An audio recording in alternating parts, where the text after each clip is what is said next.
La arquitectura contemporánea es denominada el rechazo de los estilos históricos. Es un estilo totalmente diferente, utilizando las nuevas tecnologías y materiales. En América Latina, los promotores de la nueva tendencia de la arquitectura fue en México, Argentina y Brasil, colocando así los materiales de la región y no optando las tendencias de los países europeos. Las etapas de la evolución se dieron a finales de los años 70, con la decadencia de la modernidad que trajo total letalidad a las ciudades históricas de Latinoamérica. La modernidad se emprendió como un estilo más y no como una forma de pensamiento que debía de ser traducido, y finalizó con la etapa del Renacimiento latino, que tuvo auge en 1980 hasta la actualidad. La arquitectura volvió a renacer con una nueva condición teórica que le permitió posicionarse a nivel mundial. Con el paso de los años, la imagen de la arquitectura latinoamericana ha ido adquiriendo mayor relevancia en el contexto mundial, no solamente por su calidad, sino por su propuesta. Los arquitectos contemporáneos priorizaban los elementos que caracterizaban a su sociedad actual. En general, sus obras representaban un formato irregular, distorsionado y fragmentado. Los edificios cuentan con grandes ventanales para obtener más luz natural. Los ambientes son más integrados y las estructuras y acabados están hechos de materiales industrializados, pero también reciclables. En el proceso creativo hay muchas opciones, permiten la libre experimentación, lo que garantiza resultados más eficientes. Es difícil establecer una fecha específica de la arquitectura actual o contemporánea. Se pueden considerar la década de los 60 como el punto de arranque de nuevas propuestas de visiones arquitectónicas en México. Dos proyectos en 1968 abrieron una nueva brecha, que es el Hotel Camino Real de la Ciudad de México de Ricardo Legorreta y la Escuela de Ballet Folclórico de México de Agustín Hernández. El pluralismo implica más un método que un estilo, un método dentro del cual la obra arquitectónica, más que diseñarse, es generada por una serie de factores y condicionantes específicos y particulares de esa obra, por lo tanto, irrepetible en otra. Las tendencias se hicieron notar en México. La tendencia plástica, la arquitectura racional, la arquitectura libre, la arquitectura monumental, la arquitectura tradicionalista y la arquitectura escultórica. La tendencia plástica busca resaltar el material de construcción, donde el aspecto plástico formal de los edificios tienen prioridad. La composición integral y la envolvente unitario son rectores de esta tendencia. Sus características son concreto aparente o con diferente tratamiento de texturas, monocromático, monotextual, grandes patios y accesos, pergolados o parasoles, uso de rampas combinadas con plataformas y escalinatas, uso magistral de la iluminación para generar contrastes de luz y sombra. Por último, los tratamientos exteriores se continúan en el interior y se mezclan con madera, alfombra, textiles, aluminio y cristal. En la arquitectura racional, el aspecto unitario tiene prioridad, es la continuidad de la propuesta funcional. Es básico la utilización de elementos prefabricados y la relación práctica entre sí de la estructura, los pisos, ventanas, instalaciones, inclusive mobiliario. La forma supedita a la función. Sus características son predominio de formas cúbicas, uso de la modulación, predominio de estructuras de acero con recubrimiento de cristal o concreto, verticalidad, uso de planta libre. Los colores dependen directamente de la naturaleza, de los materiales modernos, y se elimina la decoración o el ornamento. La arquitectura libre. La libertad creativa, tanto como el uso de la forma como la interpretación del espacio. Esta tendencia utiliza una gran variedad de elementos o conceptos buscando la organización o singularidad.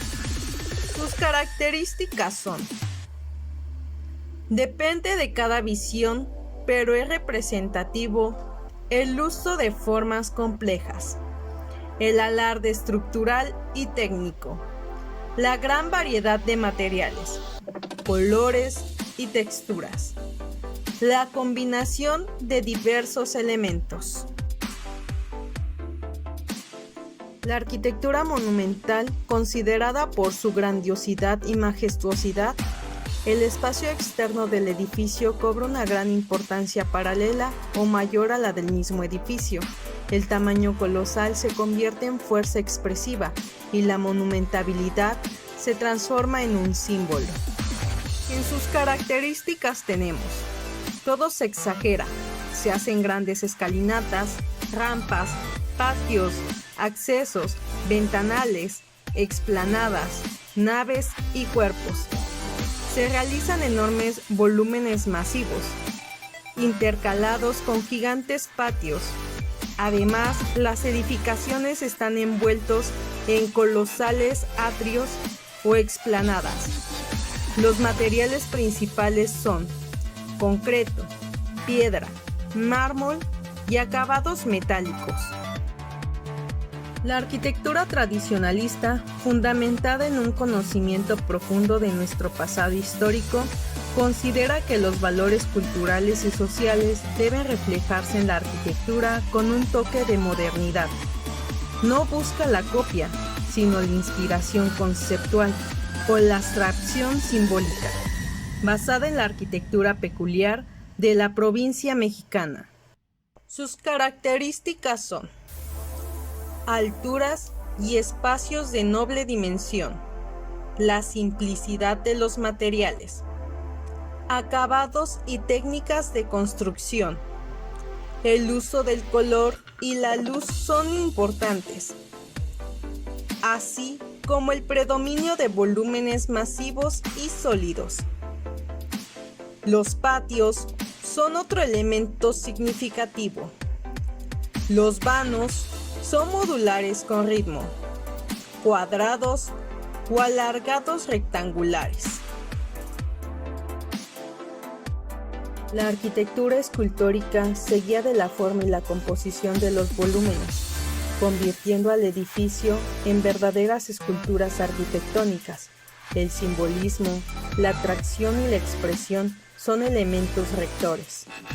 Sus características son la combinación de formas complejas, mezclando los cuerpos platónicos. Predomina la monocromía y una sola textura. Como material se utiliza principalmente el concreto. En los edificios tiene primacía el sólido sobre el vano.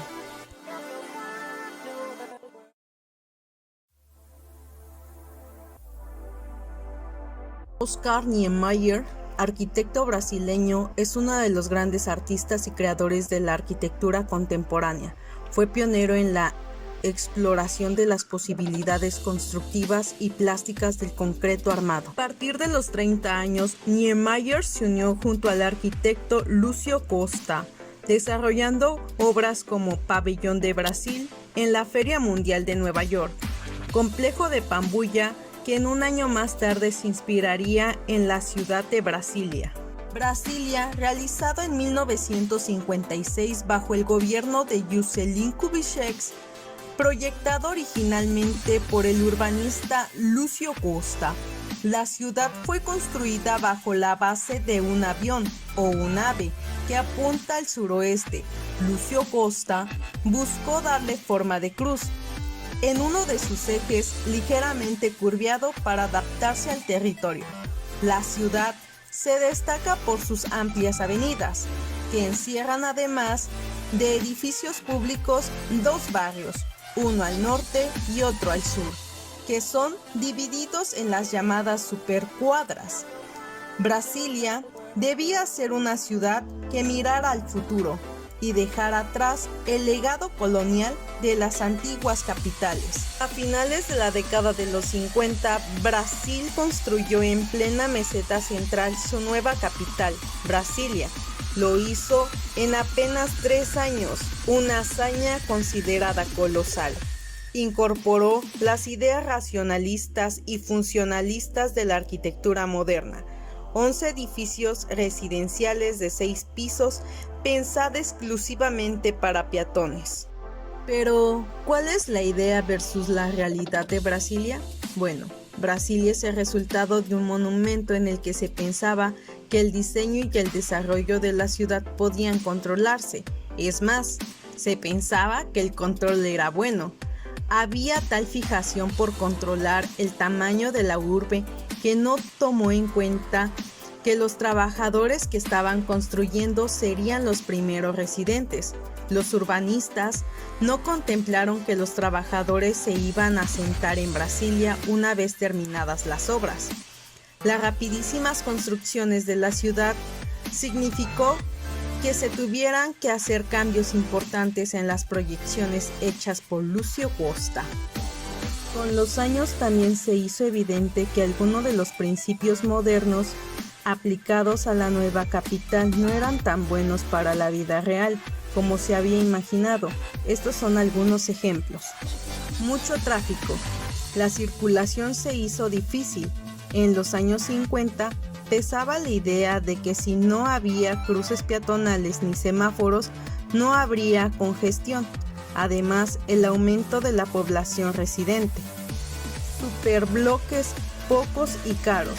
Resultaron ser muy costosos debido a la calidad de la construcción y su mantenimiento. Problemas de la sectorización.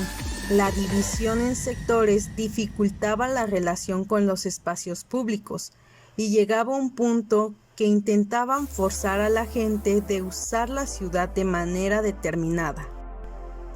Y si no contaban con un auto, el transporte público estaba en segundo plano. La falta de semáforos y cruces ponían en peligro a los peatones, que se arriesgaban al cruzar y tenían que caminar largas distancias. En los años 70, la realidad demostró que las ciudades satélite acabarían siendo mucho más importante de lo que los creadores de Brasilia se imaginaron, ya que no está en el plano piloto. A finales de los 80, el plano piloto fue declarado Patrimonio Histórico y Cultural de la Humanidad por la UNESCO y se convirtió en un símbolo de la arquitectura moderna a nivel mundial.